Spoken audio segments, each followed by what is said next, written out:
아우라랑 착한 척이랑 뭐가 다르죠? 다른 건 알겠는데 뭐가 다른지 설명 못하겠어요. 그러니까 착한 척이라는 거 자체가 의미가 없다니까. 그 얘기 자체는 누가 착한 척을 하느냐에 대한 문제인 거지, 착한 척이란 말은 의미가 없는 얘기야.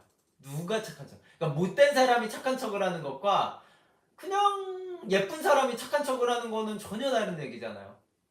그렇지 않나요? 그러니까 누가 하느냐가 중요한 겁니다. 그거는 그러니까 착한 척이라는 거는 아무 의미가 없는 얘기고, 누가 하느냐가 중요한 얘기예요. 누가 하느냐.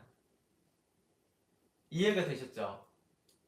막 전과 3범이 착한 척을 하느냐와 미스코리아 여자가 착한 척을 하느냐는 너무 다른 얘기야. 그 착한 척이라는 얘기 자체에서는 아무런 해석을 할 수 없는 얘기라는 거예요. 그게.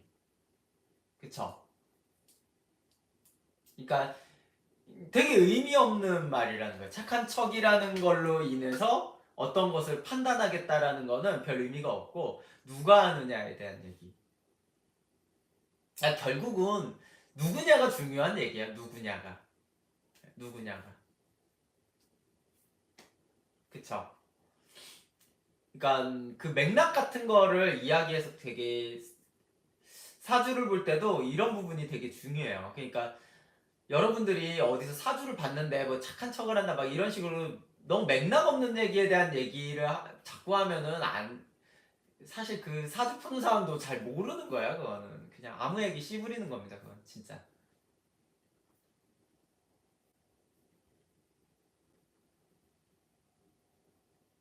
그러니까 가장 큰 거는 그 MBTI의 가장 바로 본론을 해야 되나? MBTI의 가장 맹점이 뭐냐면, 이제 본론으로 들어가서 바로 MBTI의 가장 맹점은 부연 설명이 없다라는 거예요. 원래 어떠한 성격적인 걸 얘기하면 어떤 부분에서 그렇다라는 얘기들을 해야 돼요. 그게 없으면 아무 의미 없는 얘기입니다. 어떤 성격이라는 얘기는. 그러니까 어떤 상황에서 너는 이럴 거다라는 얘기를 해야 돼요. 너는 이 성격을 가졌기 때문에 어떤 상황에서는 어떻게 할 거다 라고 해야 돼요. 근데 문제가 이제 상담을 해도 상담자들이 잘 이해를 못하는 게, 제가 어떠한 성격 부분을 얘기하고 그 자잘하게 설명을 다 해요. 대부분 상담자분들은 다 알 거야. 제 상담하는 스타일을 얘기해. 근데 문제는 이 뒤에 얘기를 기억하지 않고요, 내가 어떤 성격을 한 거를 기억해요. 문제가.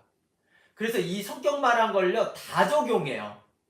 당연히 안 맞아. 그거는 이 뒤에 어떤 상황에 대한 부분만 맞는 거예요. 그거는 어떻게 그게 다 적용돼. 그 성격이 말이 안 되지. 이 얘기 자체가요. 그렇잖아요. 어떤 사람의 너는 의지가 강해, 그러면 그 사람은 뭐 슈퍼맨이에요.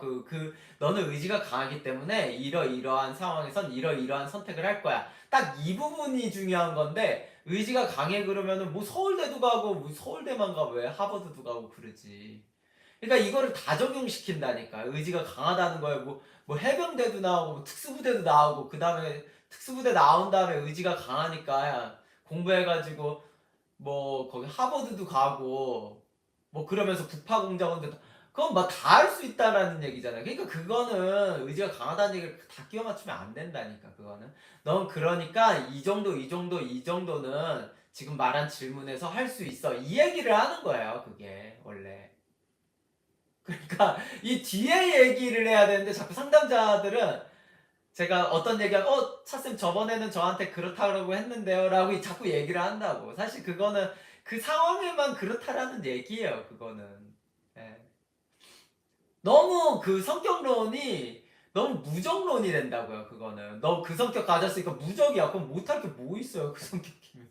그게 너 착하다라고 하면요, 여러분 그럼 예를 들어 생각을 해볼까요? 제가 루리님 착해요 그러면, 루리님은 그럼 뭐 백의의 천사야? 막 루리님은 착하니까 나한테 전 재산 나한테 줘. 루리님은 착하니까 우리 집 청소 좀 해줘. 다 해줄 거야? 그런 게 아니잖아요, 그게.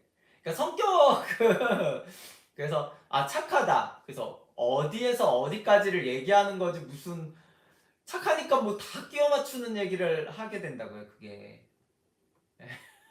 그러니까 그런 거는 착하다라는 것도 말이 안 되는 얘기야, 그런 것들은. 예.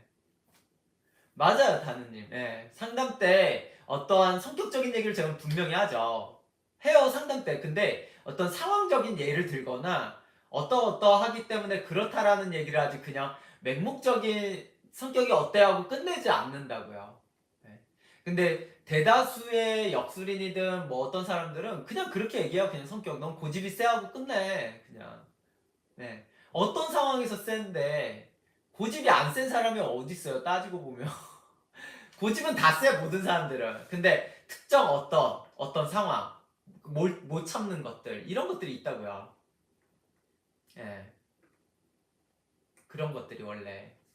MBTI의 맹점이 그거예요. 결국에는 MBTI를 뽑아내기 위해서 내가 성격 체크를 뭐 어떤 상황에 따라서 체크를 하는데, 결국엔 그 성격 얘기가 딱 나오는데, 그냥 매번 그렇다라는 뜻이잖아요. 그 수치가. 그게 말이 안 되는 거죠, 사실. 그렇기 때문에 이런 성격이나 어떠한 거를 얘기할 때는 부가적인 상황이라는 특정 그걸로 확 좁혀줘야 다든가 그 범위를. 그렇지 않으면은 아무짝에 쓸모없는 겁니다. 원래 성격이라는 거는. 예. 예를 들어 생각해봐요. 다누님은 굉장히 이기적인 사람입니다. 이렇게 얘기해 제가. 그리고 끝내. 그럼 다누님은 생각해봐요. 다누님이 너무 좋아하는 이성이 있어요. 그 사람한테도 이기적이게 돼요, 무조건? 그렇지 않다고요, 또.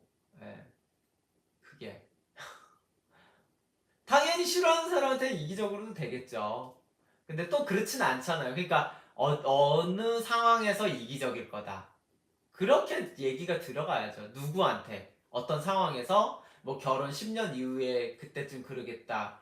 지금쯤 뭐 남편이 이기적이게 되겠네요. 뭐 이런 얘기를 한다든가. 그러니까 그렇게 들어가는 거지.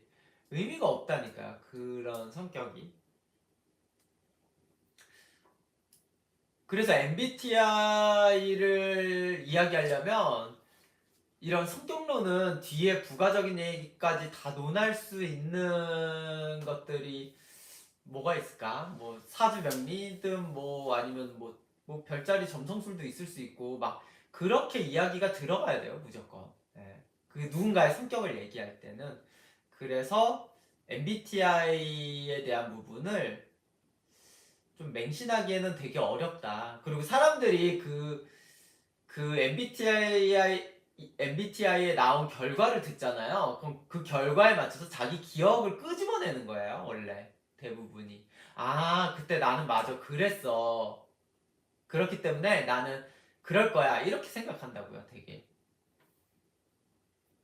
그래서 전혀 맞지 않는다. 뭐, 이렇게 생각하시면 됩니다.